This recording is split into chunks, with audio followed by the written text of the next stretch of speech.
Dans l'assemblée des saints, assoiffé je me tiens, que ton onction descende sur moi.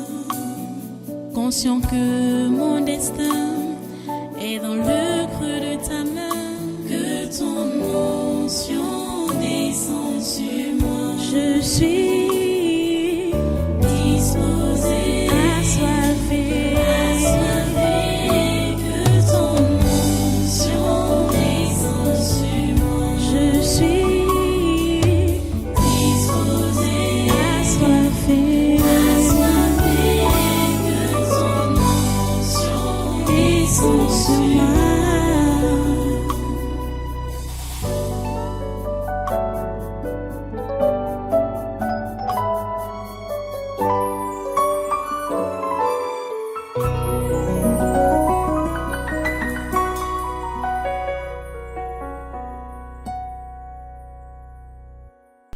Alléluia.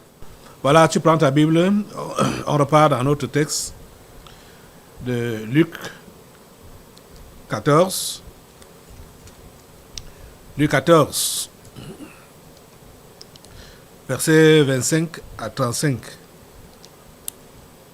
Luc 14, versets 25 à 35. De grandes foules faisaient route avec Jésus. Il se retourna et leur dit: si quelqu'un vient à moi et s'il ne hait pas son père, sa mère, sa femme, ses enfants, ses frères et ses sœurs, et même sa propre vie, il ne peut être mon disciple. Et quiconque ne porte pas sa croix et ne me suit pas, ne peut être mon disciple. Lequel de vous, s'il veut bâtir une tour, ne s'assied d'abord pour calculer la dépense et voir s'il a de quoi la terminer, de peur qu'après avoir posé les fondements, il ne puisse l'achever et que tous ceux qui le verront ne se mettent à l'oreiller en disant: cet homme a commencé à bâtir et n'a pu achever. Ou quel roi, s'il va faire la guerre à notre roi, ne s'assied pour examiner s'il peut, avec 10 000 hommes, marcher à la rencontre de celui qui vient l'attaquer avec 20 000. S'il ne le peut, tandis que cet autre roi est encore loin, il lui envoie une ambassade pour demander la paix. Ainsi donc, quiconque d'entre vous ne renonce pas à tout ce qu'il possède ne peut être mon disciple. Le sel est une bonne chose, mais si le sel perd sa saveur, avec quoi l'assaisonnera-t-on? Il n'est bon ni pour la terre, ni pour le fumier. On le jette dehors. Que celui qui a des oreilles pour entendre, entende. Prions le Seigneur. Dieu Tout-Puissant, nous te remercions pour ta parole de ce moment, de cet instant. Et nous te prions pour que tu puisses disposer tes enfants à la comprendre. Seigneur, donne les oreilles des disciples. Oh Dieu, s'il te plaît, donne à chacun d'être attentif et donne à chacun de retenir la leçon. Oh Père, s'il te plaît, sauve. S'il te plaît, sauve. S'il te plaît, sauve. Au nom puissant de Jésus. Merci Père. Au nom de Jésus-Christ de Nazareth, nous avons prié. Amen. Amen. Voilà, prenez place dans cette présence et soyez tous les bienvenus à ce concret du surnaturel du 3 mai 2024.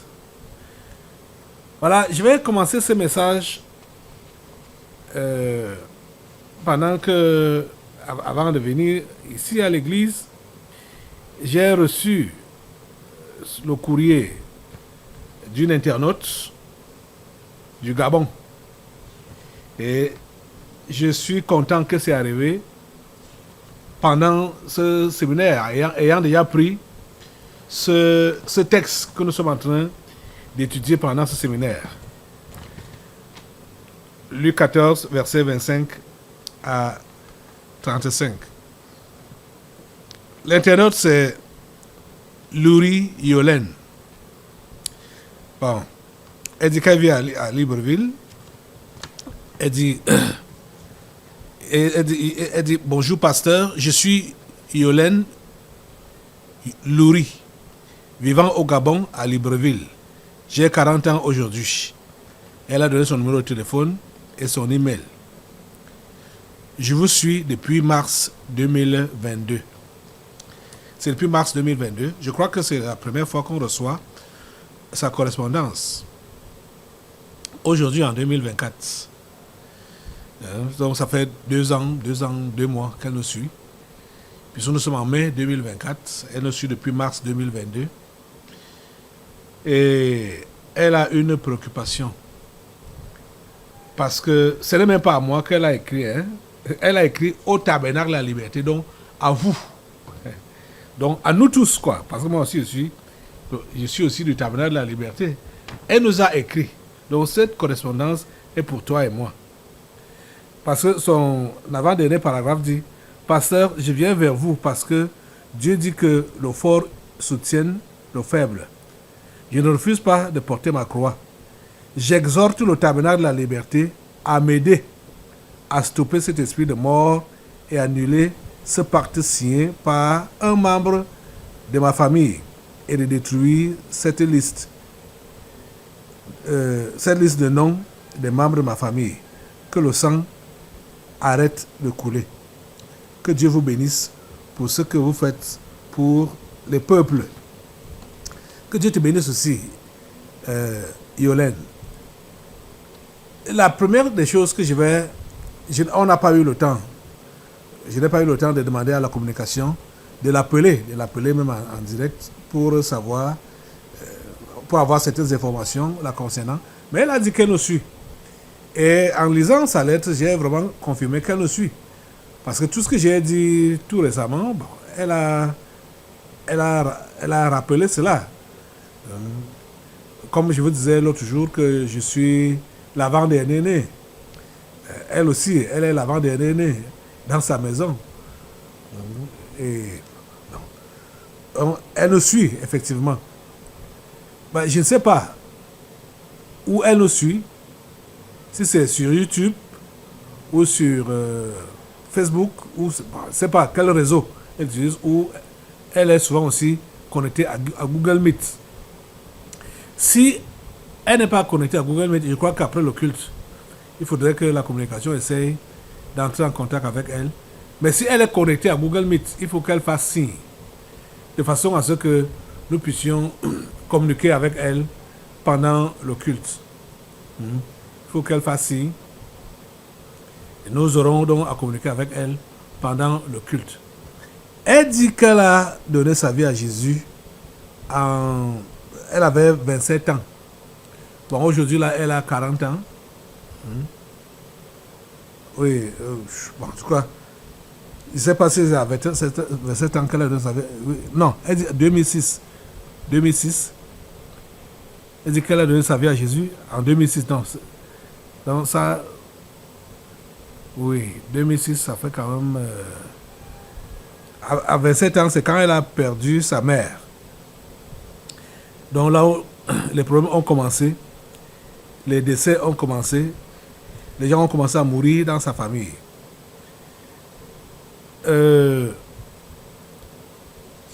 Tu vois donc maintenant, tu nous as pris. Là voici, hein. Voici son image. Peut-être on va bien consulter le net pour voir si elle a d'autres photos.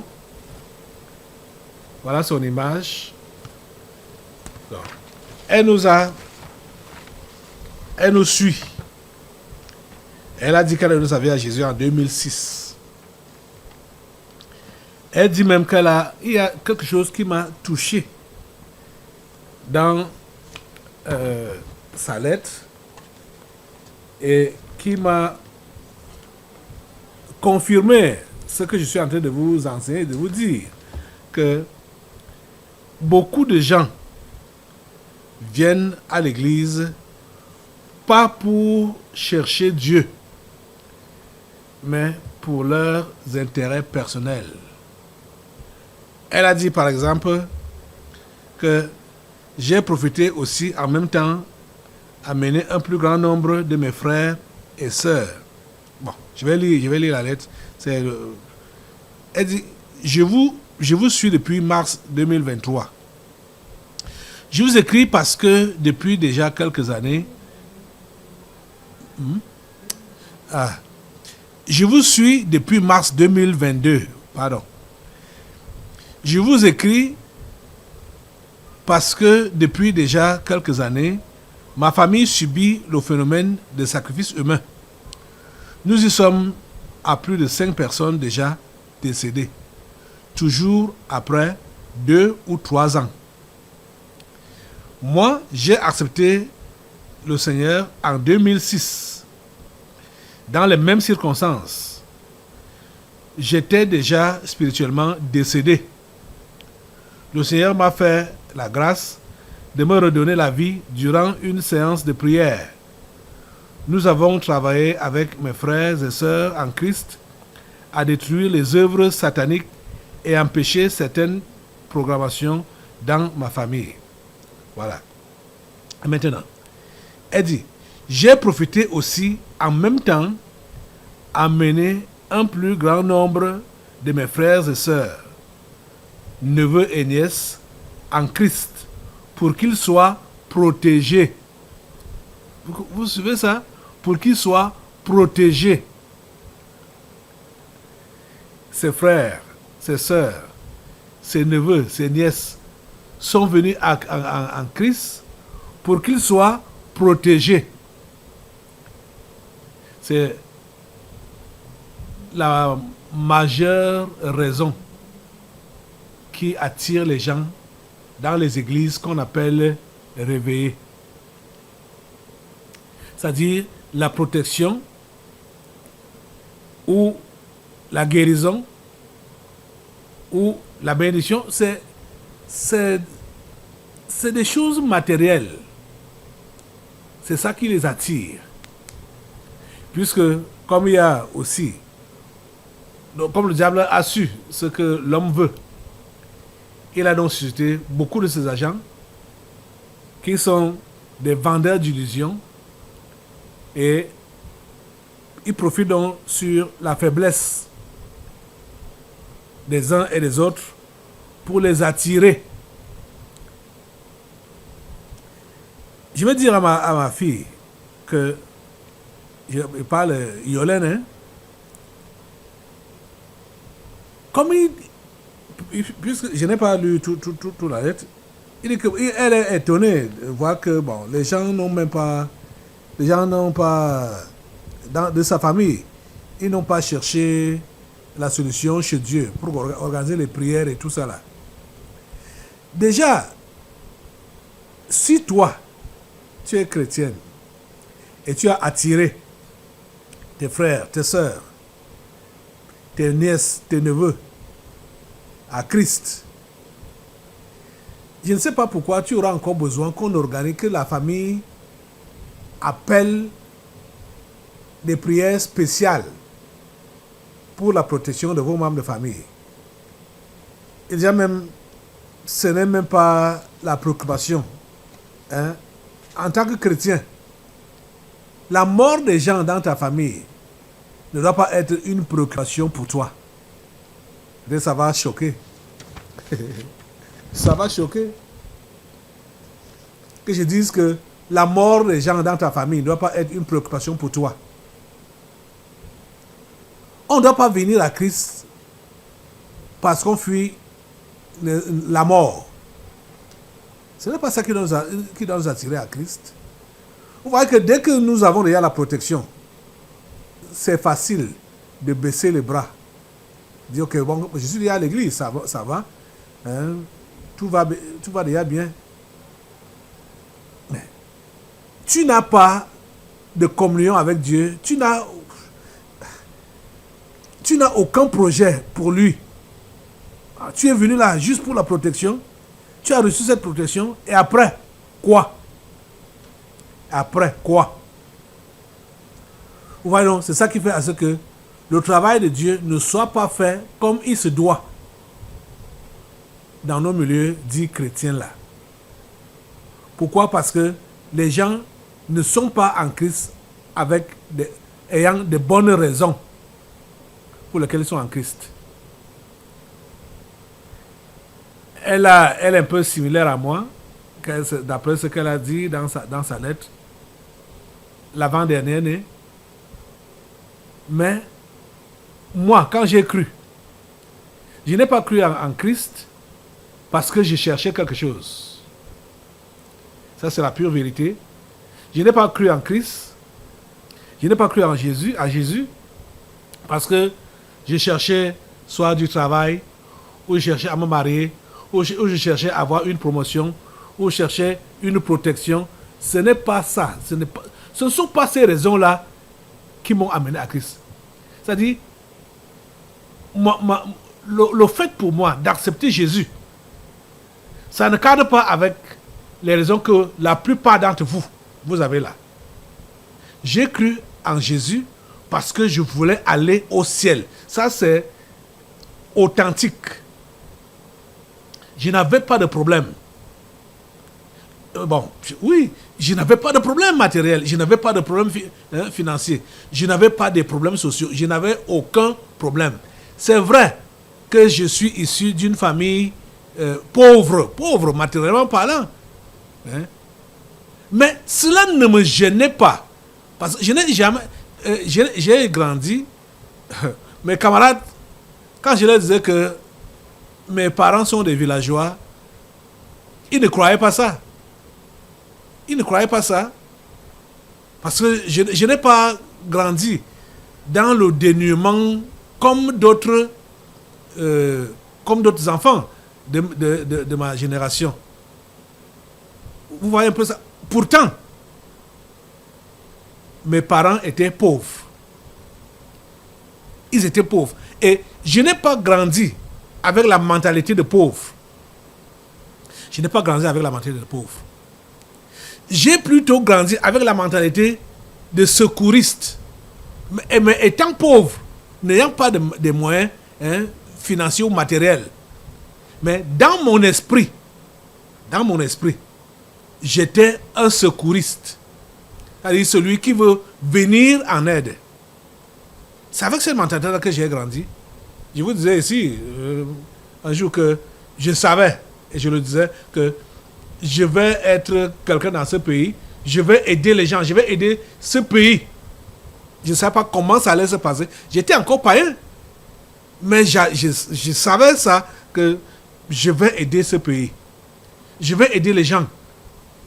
Je ne savais pas comment ça allait se passer. Vous voyez? Donc, c'est comme ça que je crois. Donc, ce n'est pas comme plusieurs parmi vous là qui croyez en Jésus parce que vous avez des problèmes. Vous êtes malade, vous connaissez les échecs. Moi, je ne connaissais pas des échecs. J'ai commencé à connaître des échecs quand j'ai cru. C'est paradoxal. Et c'était des échecs scolaires. J'ai commencé à connaître ça quand j'ai cru. Alors que quand j'étais encore non-croyant, j'étais parmi les premiers et surtout le premier à l'école. Vous voyez ça? J'étais toujours parmi les premiers et surtout le premier. Mais quand je crois, c'est là que j'ai commencé à connaître des échecs scolaires. C'est paradoxal. Vous voyez ça? Donc, Jésus, ici, là, dans Luc au chapitre 14, les gens le suivent en masse. Ils sont nombreux.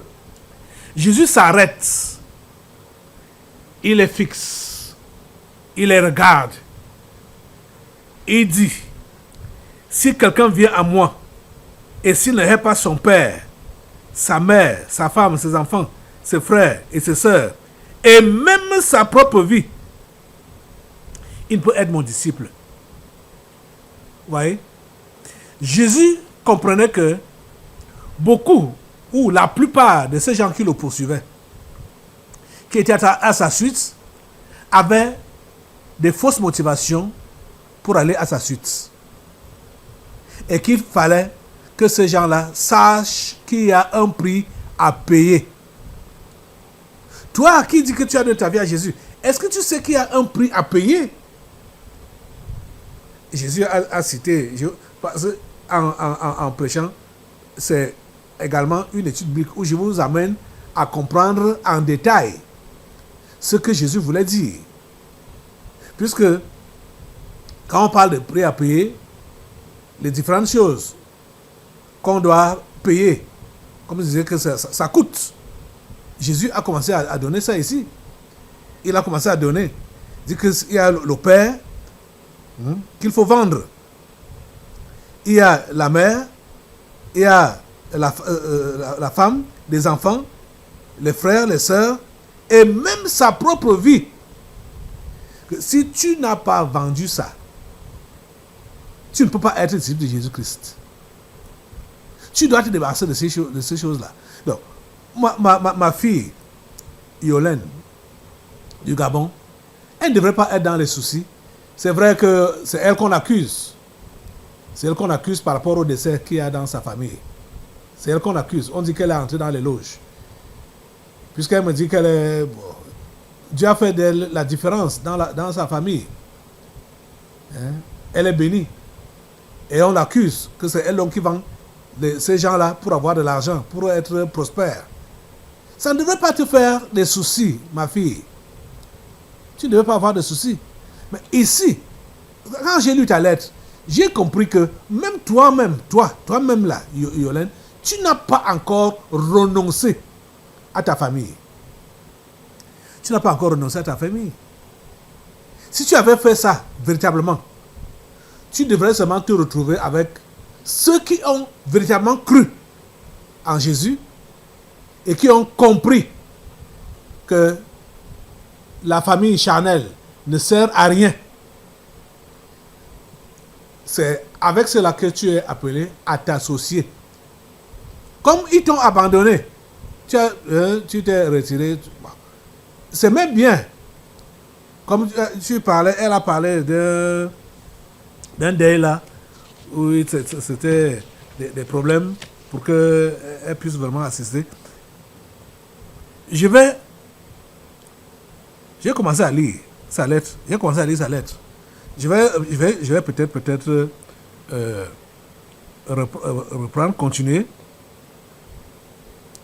Elle dit donc que j'ai accepté le Seigneur en 2006 dans les mêmes circonstances. J'étais déjà spirituellement décédé. Le Seigneur m'a fait la grâce de me redonner la vie durant une séance de prière. Nous avons travaillé avec mes frères et sœurs en Christ et détruit les œuvres sataniques et empêché certaines programmations dans ma famille. J'ai profité aussi en même temps à mener un plus grand nombre de mes frères et sœurs, neveux et nièces en Christ pour qu'ils soient protégés. C'est ici là que je me suis arrêté quand j'ai les lettres là. Pour qu'ils soient protégés. Donc là c'était un faux motif. Et elle dit, pasteur, à l'époque, j'avais 27 ans quand ma mère décède. Et j'étais comme Joseph, la préférée de ma mère. Et comme vous, je suis également l'avant-dernière. Et pour tout dire, Dieu m'a béni à tous les niveaux, contrairement à mes frères et sœurs. Vous voyez? Je vais continuer avec la lecture de sa lettre. À partir du 2 janvier 2012, date de la mort de ma mère et le début des décès dans la famille, certains membres de ma famille ont décidé de faire courir la rumeur comme quoi je suis dans la loge et que c'est moi qui l'ai tué. Pour poursuivre mon témoignage, les persécutions commencent à la mort de ma mère. Je suis humilié, traité d'assassin. Toute la famille se détourne de moi. Plus personne ne me parle. Les amis et connaissances de la famille sont informés et s'éloignent de moi. Vous voyez, mes propres frères et sœurs ne me considèrent plus. Et ils demandent à leurs enfants de m'éviter. Ça a été tellement dur, pasteur, que j'ai décidé de rester dans mon coin. Lesquels avaient donc cru ce que tu as amené là? Ce n'est pas les mêmes. Ce ne sont pas les mêmes gens. Je ne sais pas. Ok. Puis c'est maintenant que je prends sa lettre à vivre comme ça. Hein. Il dit, sans que je n'ai aucune nouvelle d'eux, survient un second décès. Ma grande sœur, avec qui je n'avais plus de contact. Ce décès m'a encore été imputé. Pasteur, m'y rendre à ce décès était éprouvant pour moi. Tu te rendais même pourquoi quand donc, lui, il a... bon, je sais qu'elle venait juste de se connecter au tabernacle de la liberté. Donc, elle n'a pas tous les enseignements. Je vais te demander, ma fille, comme tu es, je ne sais pas sur quel réseau tu nous suis, sur YouTube, tu peux voir la plupart de mes enseignements en cliquant sur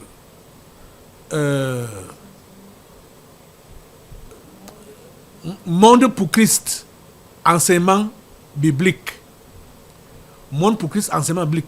Tu auras la plupart des enseignements que je donne.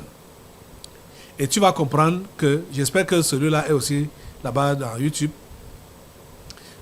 l'histoire des deuils. Assister au deuil, faire le deuil, tout ça là, ce n'est pas chrétien. Rappelle-toi j'espère que tu lis la Bible. Quand Jésus appelait quelqu'un pour le suivre, aller évangéliser, la personne a dit quoi?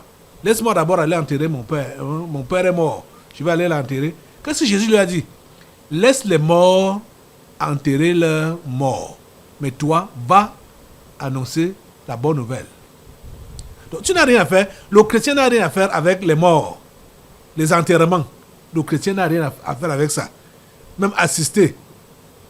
Puisque on a fait un séminaire ici. C'était en quelle année là?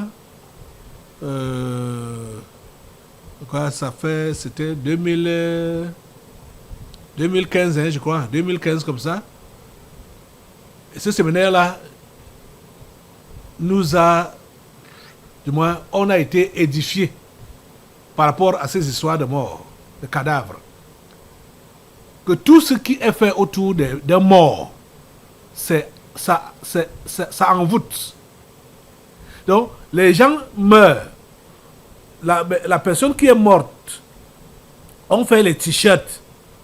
Vous portez ça. Vous êtes en train de porter les démons. Que ce soit le pain, que ce soit le foulard, que ce soit les chapeaux, que ce soit les t-shirts ou les habits des morts. Vous portez les démons. Les faire part même. C'est-à-dire, il y a certains, ceux qui sont dans des familles riches là, ils font même ça comme un livre. Hein?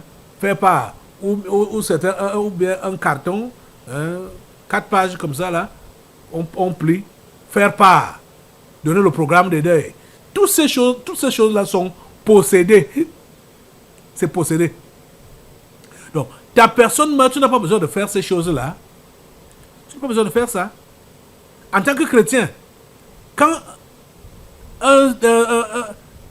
il y a un mort, quelqu'un meurt dans ta famille, si c'est toi le chef de famille, enterre la personne directement.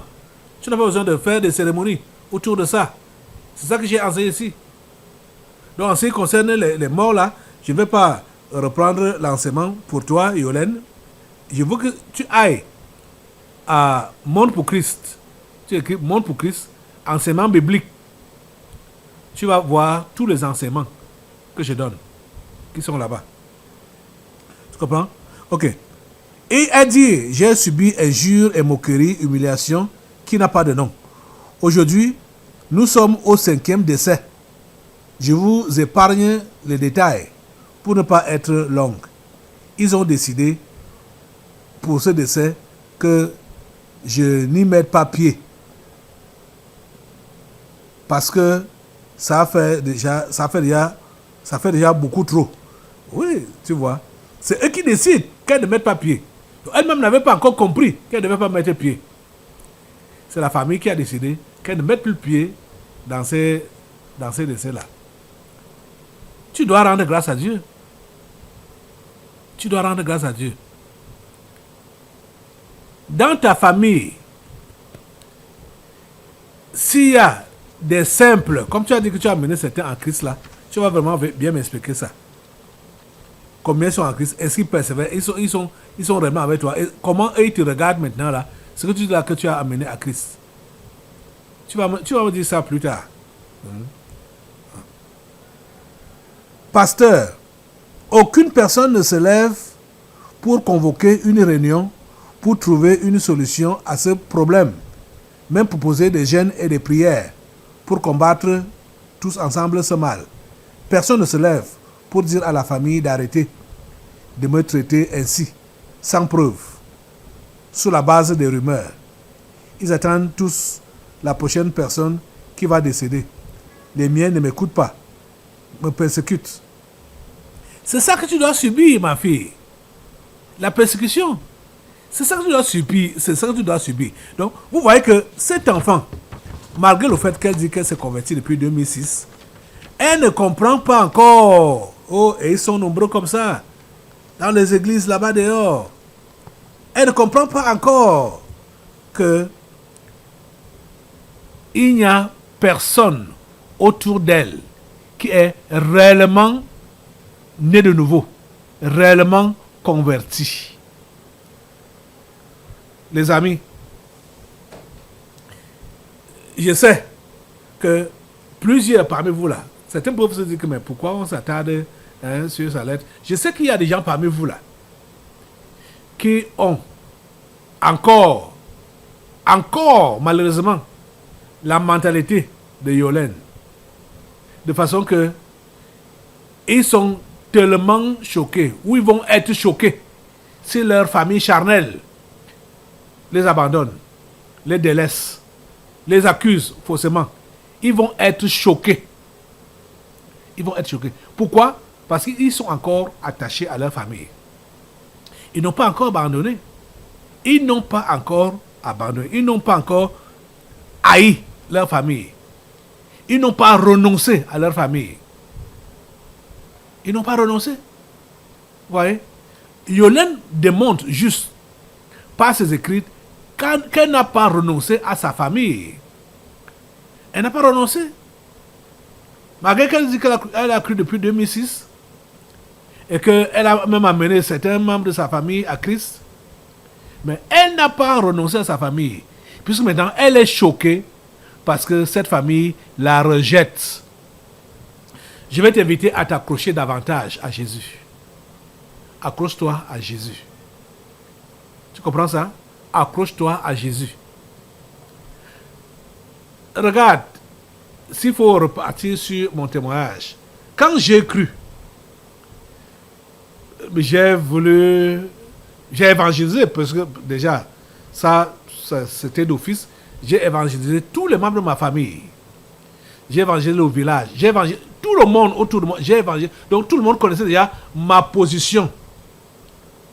Et quand ils n'ont pas cru, à l'heure où je les évangélisais, je leur ai tourné le dos.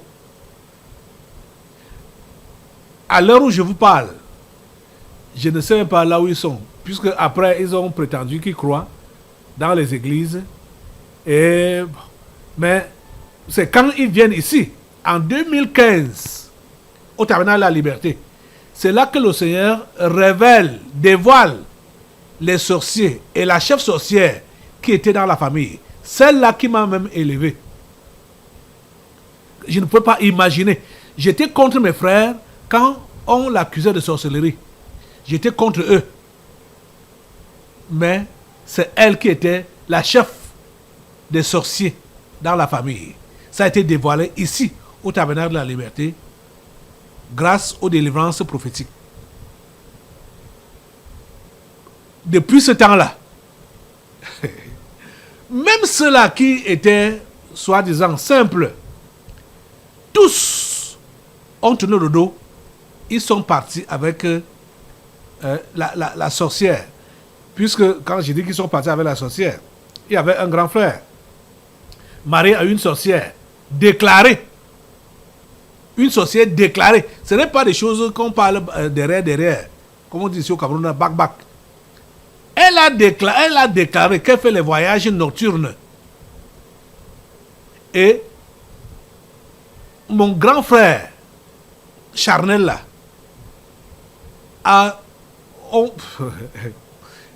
est reparti avec cette femme jusqu'à présent, sachant que c'est à elle que la sorcière, notre tante, devait laisser l'héritage de la sorcellerie pour détruire la famille. Ils sont détruits. Vous voyez? Ils n'ont pas compris. Donc, depuis 2015, donc, comme je vous parle là, je n'ai plus de leurs nouvelles. Quand ils sont partis, je n'ai plus leurs nouvelles. Je ne les appelle pas. Ils ne m'appellent pas. Bon, il y a un jour, quand même, j'ai vu, comme à l'époque, j'avais encore le téléphone, j'ai vu et j'avais le numéro de l'un de mes grands frères. J'ai vu son numéro. Je n'avais pas décroché. Donc, depuis, je n'ai plus de contact avec eux. Depuis. Même ceux-là qui disaient qu'ils sont chrétiens. Je n'ai plus de contact avec eux. Ils ont appris, si c'était vraiment des chrétiens, ils ont appris tout ce que j'ai eu comme problème, comme difficulté. Où on a failli m'éliminer, failli me tuer. Je n'ai vu personne d'entre eux. Je n'ai vu personne. Je dis personne. Depuis 2013. Attends. Oui. 2013? Oui, 2013 que j'ai des problèmes, oui. Depuis 2013 que j'ai des problèmes. Ils sont venus ici en 2015. Donc depuis 2013, j'ai des problèmes avec le gouvernement camerounais. 2015, ils étaient là. Donc quand il y avait toujours la tension avec le gouvernement camerounais. Et ils sont partis. Tout ce qui s'est passé, hein, après là, ils sont au courant. Mais personne ne m'a cherché. Tu comprends? Donc, je suis à l'aise. Parce que moi-même, je ne les cherchais pas. J'avais dit, celui qui veut aller au ciel n'a qu'à venir au tabernacle de la liberté. Si je ne reçois personne chez moi, donc, s'ils veulent venir me rencontrer, c'est à l'église. Donc, c'est comme ça. Ce que je vous enseigne, c'est ce que je pratique moi-même. C'est ce que je vis moi-même.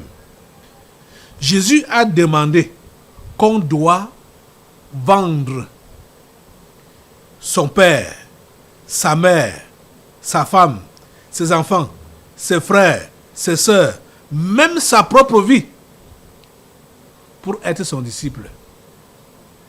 Comprenez? C'est ça qui doit nous coûter. Je reviens donc sur ça. Vous voyez, aujourd'hui, je vais essayer d'évoluer un peu, même comme le temps a déjà passé. Les choses à vendre. Ta carrière. Il y a des gens qui ont... ils ont même des carrières futuristes.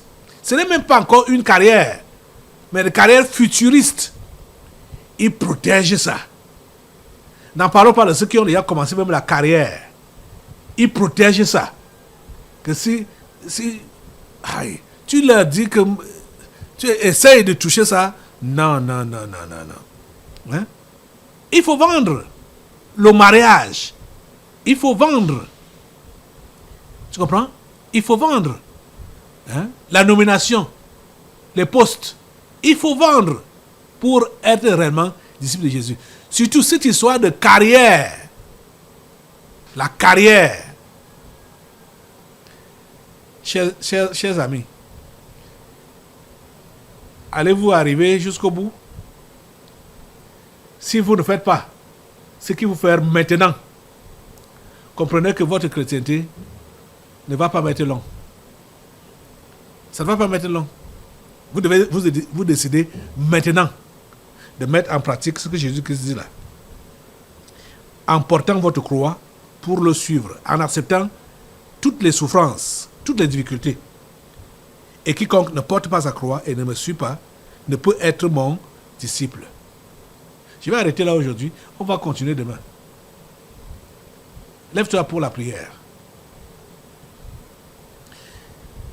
Seigneur notre Dieu, je vais te recommander ces hommes et ces femmes.